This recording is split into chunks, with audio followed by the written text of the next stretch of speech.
Okay, awesome. Welcome to this episode of the Smart Leaders Sell podcast. I'm super excited because I have a really, really cool guest on, and Kaylyn has quickly become one of my very favorite people because actually she's joining us today because she recommended the podcast to a friend of hers, and the friend then came along and joined the Smart Leaders Sales Society, which was really exciting for me. So Kaylyn, welcome to the podcast, and thank you for referring it. Yes, thank you so much, and totally my pleasure. I love listening to it. So good. Well, I'm excited because you work in a really interesting space, and we, on the podcast, we talk a lot about social media and online business, and your area of expertise is all about social media strategy and digital marketing. That's something that has changed phenomenally over the last 5 years, right? I bet you see changes coming up every week, if not daily. oh my gosh, absolutely. I honestly feel like I spend most of my time, besides like implementing these things for my clients, but just studying and learning, just because it is always changing. I actually was in a situation where a client of mine is actually a marketing agency, and they asked me to do something that is no longer possible on social media. And they had promised this thing to their client, who is in effect my client. And so it just became this reality of you really do have to keep up with what's current now so that you're not making false promises. So it's so interesting, isn't it? Because even over the last year, and I say this to people all the time, everyone's like, oh, Facebook doesn't change that much. And I'm like, it's not just Facebook. Over the last year alone, we've seen things like Periscope. We've seen it grow to a huge, phenomenal degree where it's taking over the internet. And then we've seen Facebook do what Facebook does at best, which is rip off everybody else's stuff and make a version for themselves, which is cool because, hey, let's face it, we do love a bit of Zuckerberg in our daily lives. But we've seen things like Periscope explode. We've seen Blab completely die out. We've seen changes with, even simple things like laws around email marketing and double opt-ins and things like this. It's been a huge year for social media and digital marketing across the board.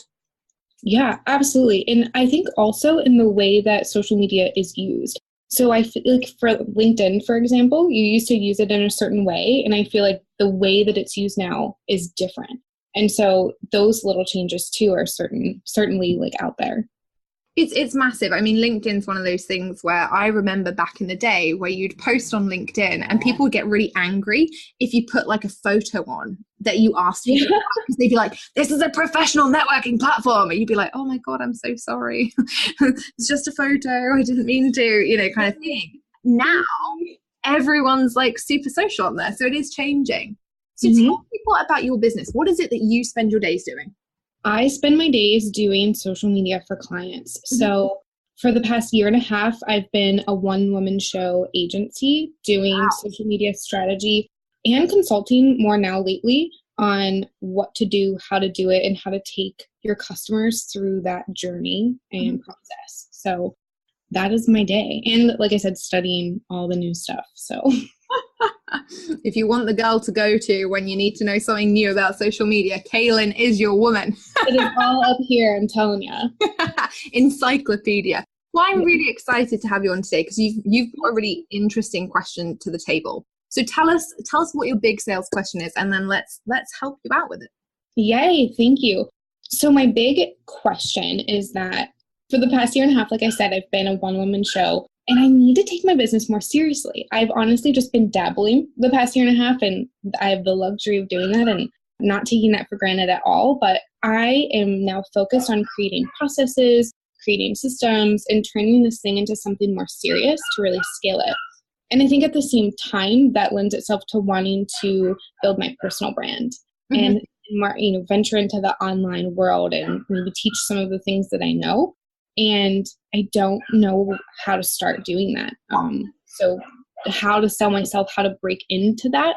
I can do this for other people, but when it comes to myself, I hit a blank. I think it's really hard, isn't it? People always say this to me and they're like, oh, I can see it for everybody else. And I'm the same. I can see sales solutions for everybody else.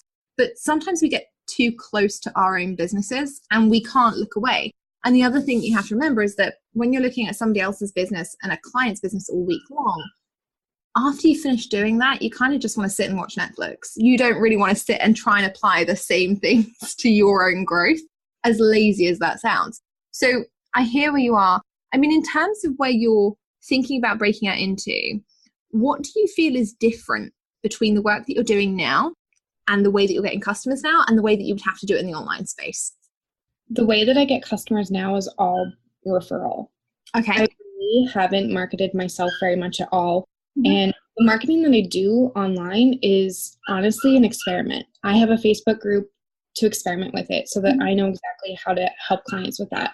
And same with every other online platform. And I do enjoy them and I do them kind of personally, but the difference is that I haven't marketed myself yet. Okay. So are there any fears around marketing yourself at the moment when it's a kind of case of building your personal brand? Are there any fears around it, or is it just that you haven't had the time because you've been so busy on client stuff? I think maybe in the past there was a fear and I just sort of didn't do it because who am I to teach this kind of thing? But I'm really now in a space where I want to do it and I'm not scared of doing it, but I don't know where to start. I feel like there's so many different things I could be doing. Mm-hmm. And I know myself. I know that I'm shiny object syndrome. And I want to know, where to start. What's the most important thing to get started doing and how? So sales and building any business has three major components. And this is what I tell all of my one-on-one clients. I've got my mastermind people going through it right now, is the process of grow, nurture, sell. In order to run a business online or offline, right, you need to grow your audience, you need to nurture them, build a relationship with them, and then you need to sell to them. Now that's super simple, and that is it at its most basic form. Where we get caught up as humans is that we now have so much choice. And I think I said this like last week on the podcast. It's like, if you've ever looked at a Chinese takeaway menu, it's got like 200 things on there. And you always end up having the same thing because you just can't be bothered to go through the rest and find something that you might like. When we enter the online world, it's exactly like that Chinese takeaway menu. And, when we're looking at each stage, so if we take growth, for example, if we look at where we could grow our audience, it's not just that we have Facebook anymore. Suddenly everyone's like, oh, I'm on Facebook and Pinterest and Twitter and LinkedIn and Instagram and YouTube and Periscope and this and that and all these other things that I'm not cool enough to have heard of yet. Because my days are more geeking out on sales funnels rather than social. But best way to look at where to start is not about looking at where am I going to get the most customers, through a pure demographic of, well, most people on Facebook or most people on Pinterest. It's actually looking at what is the platform that I actually enjoy engaging on? Where would I like to be? And how much accessibility do I want people to have to me? Because that's something I think we don't think about often enough. When people start their business, they build on Facebook. They don't realize people can come into your inbox whenever they like. They can private message you all day long. And that's, for some people, if you're a bit introverted, that can be kind of terrifying, to have notifications nonstop. If you're like that, maybe YouTube is a better platform for you. You can spend a bit more time being a bit more reserved, sending people to your email inbox. You can have control over when those notifications come through. Do you see what I mean? Yeah, it's just having control over exactly what you want out of your business, right? Yeah, and that's what you have to look at. Which platform do you want to start with? Where do you most enjoy engaging right now? Sure. I think to backtrack 1 second, I do have a fear, and it's that I am a social media person. And so maybe that's sort of where that stems is I feel maybe like I should be everywhere because I know a little bit about everywhere. And if someone were to look me up on Snapchat and I'm not active there, then who am I to know anything about Snapchat, right? So that's maybe the one fear that I have is that I can't possibly be everywhere intentionally and consistently. And maybe I don't have to, but it feels like I should or something. I think that's really honest, so kudos to you for going there, because I think we all have that fear. When it comes to sales, I know a lot about sales, but I don't have on my website, I teach cold calling and new business development and this and that and the other, because there are some things that I'm great at and there are some things in sales that I can do, but I don't enjoy them as much. So I don't practice them as much. So I don't want to teach them, and for you, that's the same. You're not looking to build a business on Snapchat. You can help other people do it. Like, that's great. But your business and building a personal brand is your thing. And so the way that you position yourself, and that's when we start talking about nurturing, will be different. right? So the way that you show up and grow your audience is, I'm going to show up on, let's take Facebook, for example, and I'm going to grow a really strong community there. And I'm going to be really present there. And that's where I'm going to teach. And that's where I'm going to give value. And that's where I'm going to build relationships. It doesn't mean that once you get onto Facebook Live, you can never talk about anything other than Facebook. Just because you're on that platform, it doesn't mean you can't say, hey, look, Snapchat's up and coming. Here are a few quick tips that you could use. Always with the caveat, my business doesn't require it. Right? Because it doesn't. You can't market everywhere and to everyone. And also your clients don't want a generalist. They want an expert. They want to come to you and know that you have your finger on the pulse of social media. That doesn't mean that you have to be interacting on every single platform, because if you were, let's face it, you'd never get any client work done anyway. But what they need to understand from your content and from how you nurture them is, Kaylyn is the go-to person when I have a question on these platforms and when I'm thinking about moving my business to one of those platforms. She's the person who's going to say, yeah, it's a great idea for you. Or actually, these are the potential problems that you're going to run into. Does that help? Yeah, absolutely. One other question that I have though is, so like I said, I've sort of been dabbling in just building an audience, and it's never been to sell anything yet because I don't have anything to sell. And so that's another question, is just how do I pivot from just dabble nurturing to intentional nurturing to sell? Like, should I have something created and then have a plan mapped out for when I actually pivot to introducing a product? Or I guess I don't even know how to transition from what I'm doing currently to, this end goal of having an online product base. Totally get it. So what I would do and what I'd be thinking about is, you've got your grow phase sorted. You know where your audience are going to be. You know what platform you're going to use. You've got your Facebook group there and set up. You're not pivoting, right? You're not changing anything by selling to them is the first thing. And you're not changing anything in terms of how you nurture them. What you want to be doing is having a congruent plan. So if you think, okay, actually the first offer I'm going to put out into the online world is a 2-hour workshop on how to build a Facebook group, you know that for a couple of weeks beforehand, before you start selling that, you want to be talking about the power of Facebook groups, the power of community. So it is intentional nurturing. You're giving people the right information.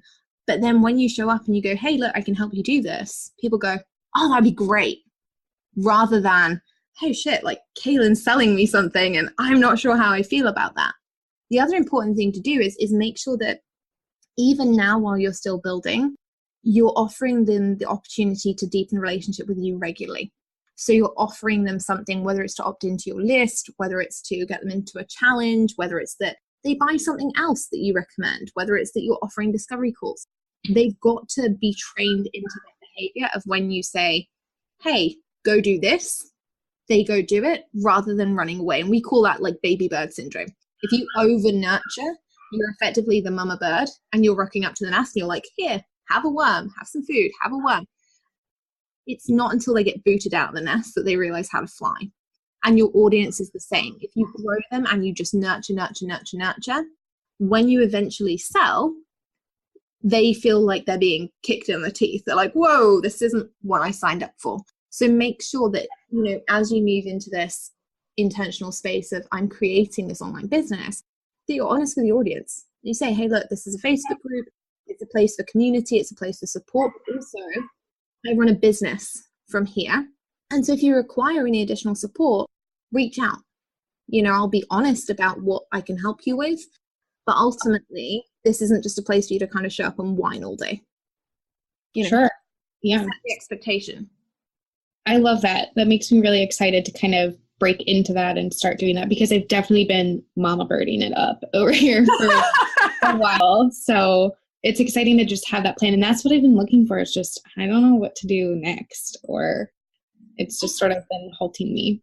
I think we make it complicated because humans, we love to complicate everything, and I think it's very easy to do. And like I say, I think it's not because we enjoy procrastination or not getting to the place.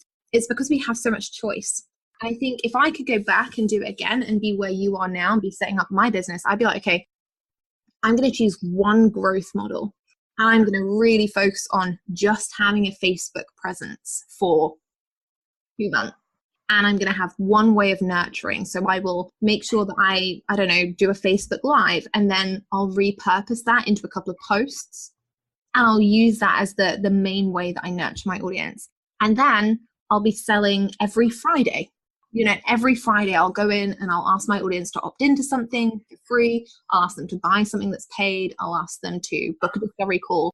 I'll be practicing that sell every week so that it doesn't matter how new you are to my audience. You know that yes, you're going to get value. Yes, I'm going to help you and support you, but also I'm going to encourage you, if you're an action taker, to take that next step with me. And I think that's all you really need to pick. It's not so much about, what can I do? What platform should I use? It's more about, where are you going to focus? Just choose one. Do it for a couple of months, see the ROI, and then start to diversify. Because if you, and you know this better than I do, quite probably, if you do a Facebook Live in your group, you can take it out and upload it to YouTube. It doesn't take you any extra time. Actually, you could be building a presence over there, and if you suddenly find you get 300 YouTube subscribers a week, you kind of look and go, oh, do I need to add that platform in? Do I need to change? Does that make sense? Yeah, absolutely. I think that is just the biggest thing, is just overcomplicating it. Like you said, I can definitely take a step back. And I mostly work with companies. I don't typically work with, like an entrepreneur. And so I can look at a company's overall structure and say, okay, look, here's what we need to do with your social media plan and align it with your business goals. But then when it comes to me, it's like,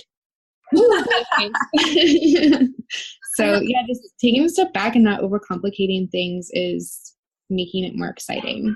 And that's all you want to be focusing on, is streamlining everything. And honestly, just doing the bits that, without sounding hugely corny, is, do the bits that light you up, that bring you joy. Because ultimately you're running a business because you want to enjoy it.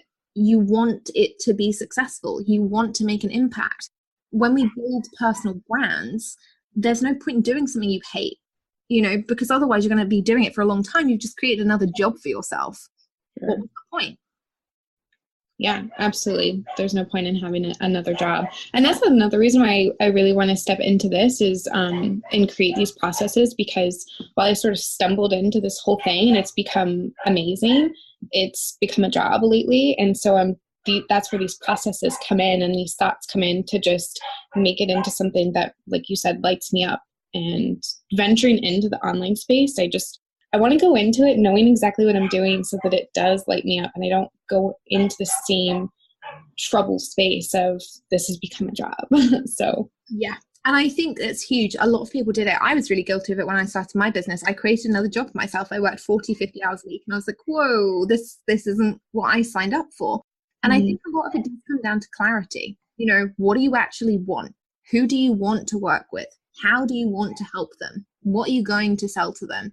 And it's not having all of these things completely set in stone before you start, because some of them you're going to figure out as you go along. You're going to have clients that are great and you think, oh, I want more of those. And you're going to have clients that are horrendous. And let's face it, we've all had them. Okay. There is nobody on the planet that said to me, I love all of my clients, right? Everyone's had a client that they thought, maybe not. So you're going to learn some things as you go along. But the most important thing is to have that really clear idea now of, who is my ideal client? What do they need help with? How am I prepared to help them solve that problem? And then look at, okay, great. Where am I going to put them? Where am I going to develop this relationship with them? How am I going to nurture them? When am I going to sell to them? And have that regular pattern. And you'll find it will make a lot more money much more quickly, because people are like, great, Kaylyn can solve my problem. Here's my money. Solve my issue. Let's go. Rather than 6 months later, Kaylyn's been doing Facebook Lives on this for ages. I really want to learn how to do X, Y, Z. I'm just going to Google search for the first person that comes up. Yeah. Right? You effectively friend zone yourself. It becomes really annoying. But haven't you been there? Haven't you been and you found someone that's amazing? And you think, oh gosh, and you follow them and you read all their stuff and it's great. And then you buy something from somebody else because they never offered it to you. Yeah. Gosh, yeah, that's such a good point. I have done that. Right.